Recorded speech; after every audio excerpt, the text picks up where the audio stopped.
When I was in high school, I had a small group of cool, artsy online friends. In this video, I'll refer to one of them as Kitty. Kitty was a sweet person and a bit of a hopeless romantic.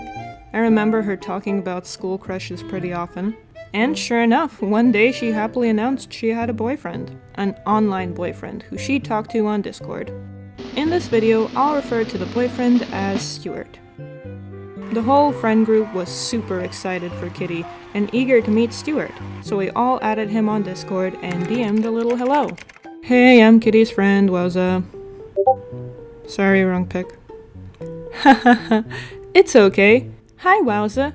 Isn't Kitty the best? Yeah. He seemed like a nice dude, and we hit it off just fine. I wanted to be friends with Kitty's boyfriend, so we could all be a cool, happy high school friend squad like in the movies. Kitty was a sensitive, emotional person, so it was nice to see her have such a sensitive and emotional boyfriend. They had matching profile pictures and talked about each other constantly. Seemed like I couldn't have a conversation with Stuart without him bringing up Kitty randomly. But most people are like that when deeply in love. But on the other hand, most people can exist without their partner too. Whenever Kitty wasn't responding to him, Stuart would go into a panic. He'd become paranoid that he did something wrong, or that something had happened to her. Now in his defense, Kitty had a lot of bad days. It was important to check on her often to make sure she's okay. But also Kitty was a normal human being who had a life outside the internet. I fucked up massively. Can you talk to Kitty? Okay, never mind, she was just asleep. So, I would just try to calm him down and explain he really doesn't need to worry so much. I don't want to judge a teen in what might be his first relationship. It's clear he was trying really hard to be a good boyfriend. Man, chill, I'm sure she's just busy. Even if she got upset at you, it wouldn't mean the world is over. Just talk it out later. I guess you're right. Thanks, Wowza. Anyway, Kitty broke up with him. They were together for like a month maybe, I don't remember. I also don't remember why they broke up, it's like high school, who cares. So as you can imagine, Stuart didn't take it very well. Now, even though I was mostly just his ex-girlfriend's friend, I felt really bad for him. He didn't cheat on Kitty or mistreat her.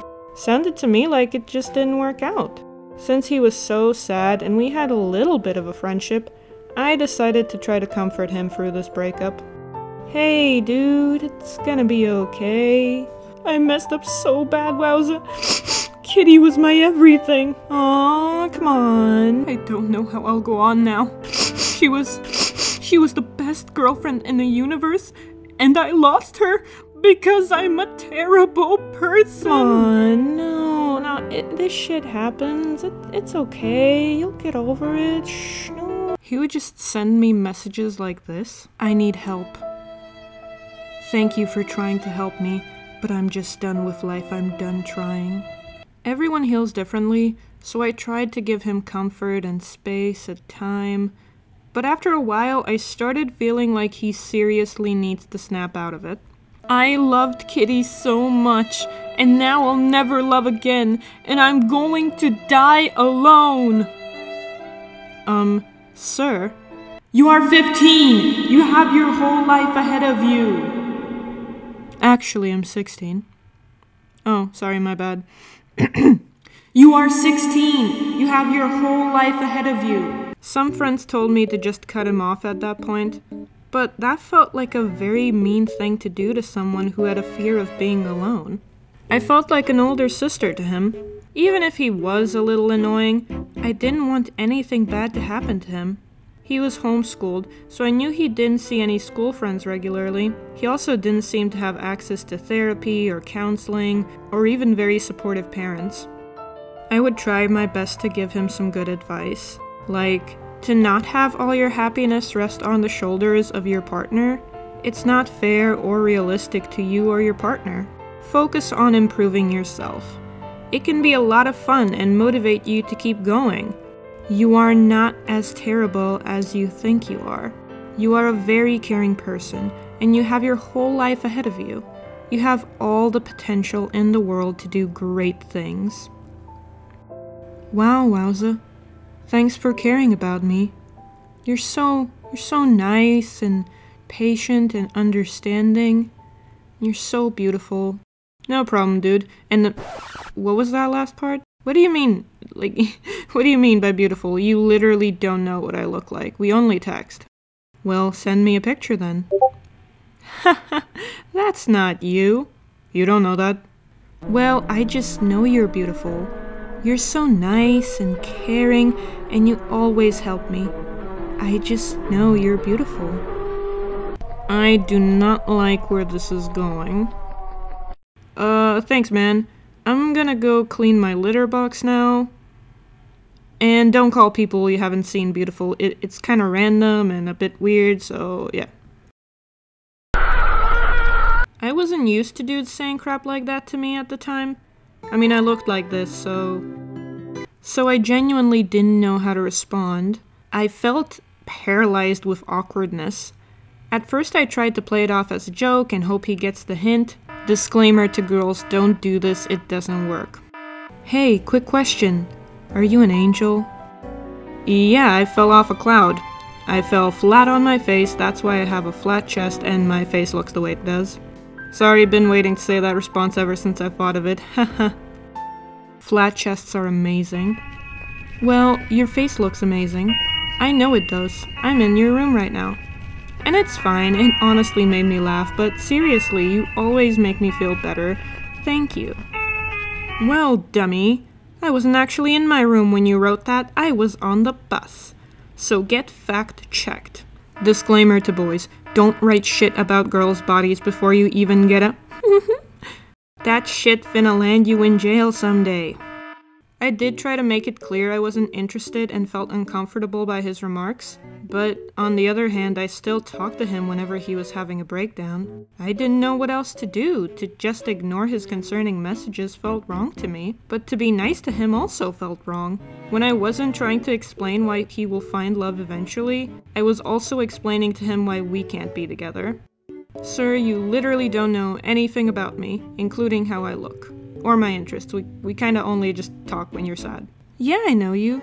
You're super nice and caring and beautiful. Yeah, see, this is what I'm talking about. Look, buddy, you're too young for me anyway, so sorry. I don't see that as an issue. I've talked to older women.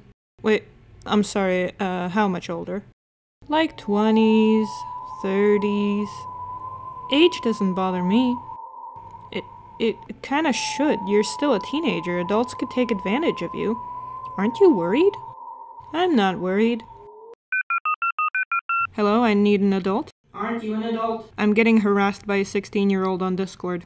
If this video is getting boring, I'm sorry, but our whole freaking relationship was just this BS on loop. He is sad, I cheer him up, he hits on me, I tell him to stop, he is sad. Until one day, I was getting really freaking annoyed with him never listening to me, and I straight up started a fight. Yo, look dude, I don't even think you want to get better at this point. You can, but you just choose not to. What?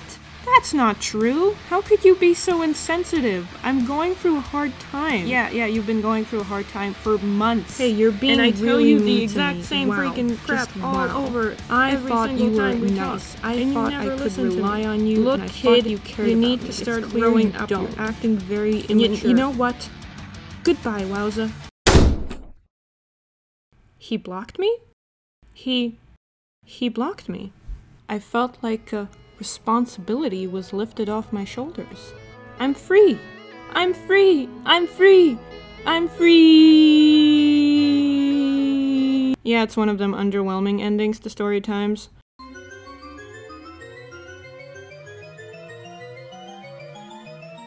So I had a lot of mixed feelings when making this script. On one hand, I wanted to rant and crack jokes and draw this dude as Stuart Little. On the other hand, there really is no satisfying resolution, and it's not even that funny, so I considered abandoning the project multiple times. But then I was like, nah. At the very least, I think it's important to talk about this, because a lot of people are stuck in emotional dependency-based relationships, and I think it's important to recognize it and change the cycle. It is completely okay to vent to your friends when you're down. They want to help. The problem was that I was just a temporary band-aid to Stuart's issues. I was trying to help this dude, but instead of improving his mental state, I was just hurting my own. I was so scared of being a bad friend that I trapped myself in a situation that drained me emotionally.